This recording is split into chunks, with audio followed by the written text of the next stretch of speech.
Surya Paloh out dari Nasdem. Sejak tahun 2013, Surya Paloh dipercaya menjadi orang nomor satu di Partai Nasdem. Di bawah kepemimpinannya, Nasdem mampu masuk parlemen dan menjadi partai yang layak diperhitungkan. Mendukung Joko Widodo di Pilpres 2014 dan 2019, Nasdem mendapat kepercayaan masyarakat sehingga menjadi partai yang terus berkembang. Berbagai tindakan politiknya menjadi perhatian publik termasuk menjelang pemilu 2024.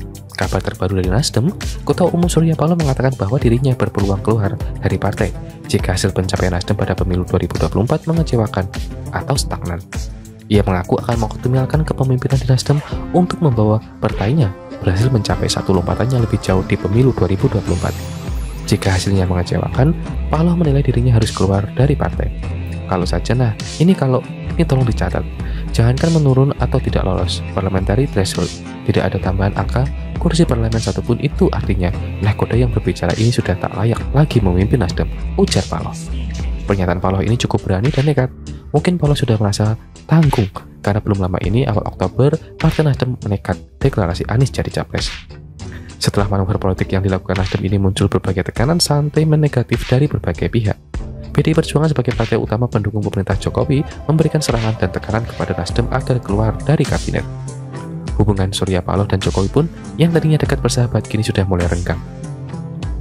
Pada hari ulang tahun Nasdem, Presiden Jokowi tidak hadir, juga sempat mengucapkan selamat ulang tahun. Indikasi ini bisa dibilang tidak terbantah. Partai Nasdem sudah tidak mumpuni lagi, dan juga tentunya sebagaimana kata Paloh, jika bola ada di Jokowi mengeluarkan Menteri Nasdem, maka partai pimpinan Paloh ini harus angkat kaki. Dalam beberapa survei diungkap jika elektabilitas Nasdem semakin menurun dengan deklarasinya Anies, rupanya membuat Surya Paloh sebagai puncak pimpinan merasa gerah. Sehingga Paloh mengeluarkan pernyataan kontroversi dan menjadi perhatian untuknya, dan Surya akan out jika perolehan kursi Nasdem di parlemen tidak bertambah. Sebuah perjudian yang luar biasa. Jika melihat kalkulasi politik, penambahan kursi Nasdem cukup sulit.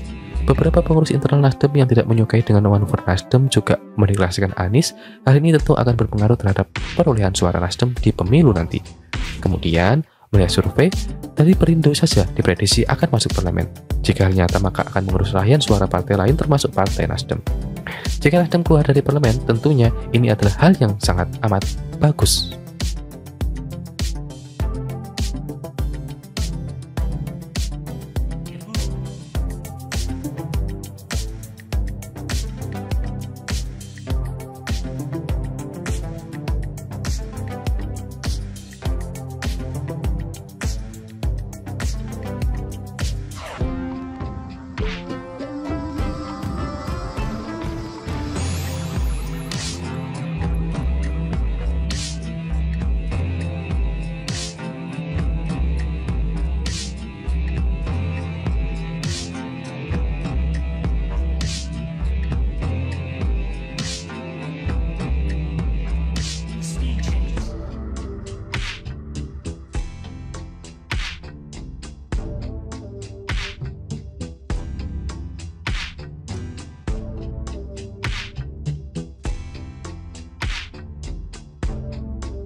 Surya Paloh out dari Nasdem.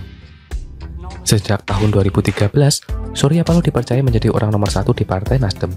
Di bawah kepemimpinannya, Nasdem mampu masuk parlemen dan menjadi partai yang layak diperhitungkan. Mendukung Joko Widodo di Pilpres 2014 dan 2019, Nasdem mendapat kepercayaan masyarakat sehingga menjadi partai yang terus berkembang. Berbagai tindakan politiknya menjadi perhatian publik termasuk menjelang pemilu 2024. Kabar terbaru dari Nasdem, Ketua Umum Surya Paloh mengatakan bahwa dirinya berpeluang keluar dari partai jika hasil pencapaian Nasdem pada pemilu 2024 mengecewakan atau stagnan. Ia mengaku akan mengoptimalkan kepemimpinan di Nasdem untuk membawa partainya berhasil mencapai satu lompatannya lebih jauh di pemilu 2024. Jika hasilnya mengecewakan, Paloh menilai dirinya harus keluar dari partai. Kalau saja, ini tolong dicatat. Jangankan menurun atau tidak lolos parliamentary threshold, tidak ada tambahan angka kursi parlemen satupun, itu artinya nahkoda yang berbicara ini sudah tak layak lagi memimpin Nasdem, ujar Paloh. Pernyataan Paloh ini cukup berani dan nekat. Mungkin Paloh sudah merasa tanggung karena belum lama ini, awal Oktober, Partai Nasdem menekat deklarasi Anies jadi capres. Setelah manuver politik yang dilakukan Nasdem ini, muncul berbagai tekanan sentimen negatif dari berbagai pihak. PDI Perjuangan sebagai partai utama pendukung pemerintah Jokowi memberikan serangan dan tekanan kepada Nasdem agar keluar dari kabinet. Hubungan Surya Paloh dan Jokowi pun yang tadinya dekat bersahabat kini sudah mulai renggang. Pada hari ulang tahun Nasdem, Presiden Jokowi tidak hadir, juga cepat mengucapkan selamat ulang tahun. Indikasi ini bisa dibilang tidak terbantah. Partai Nasdem sudah tidak mumpuni lagi, dan juga tentunya sebagaimana kata Paloh, jika bola ada di Jokowi mengeluarkan Menteri Nasdem, maka partai pimpinan Paloh ini harus angkat kaki. Dalam beberapa survei diungkap, jika elektabilitas Nasdem semakin menurun dengan deklarasinya Anies, rupanya membuat Surya Paloh sebagai puncak pimpinan merasa gerah. Sehingga Paloh mengeluarkan pernyataan kontroversi dan menjadi perhatian untuknya, dan Surya akan out jika perolehan kursi Nasdem di parlemen tidak bertambah. Sebuah perjudian yang luar biasa. Jika melihat kalkulasi politik, penambahan kursi Nasdem cukup sulit. Beberapa pengurus internal Nasdem yang tidak menyukai dengan manuver Nasdem juga mendeklarasikan Anies. Hal ini tentu akan berpengaruh terhadap perolehan suara Nasdem di pemilu nanti. Kemudian, melihat survei, dari Perindo saja diprediksi akan masuk parlemen. Jika hal nyata, maka akan mengurus raihan suara partai lain termasuk partai Nasdem. Jika Nasdem keluar dari parlemen, tentunya ini adalah hal yang sangat amat bagus.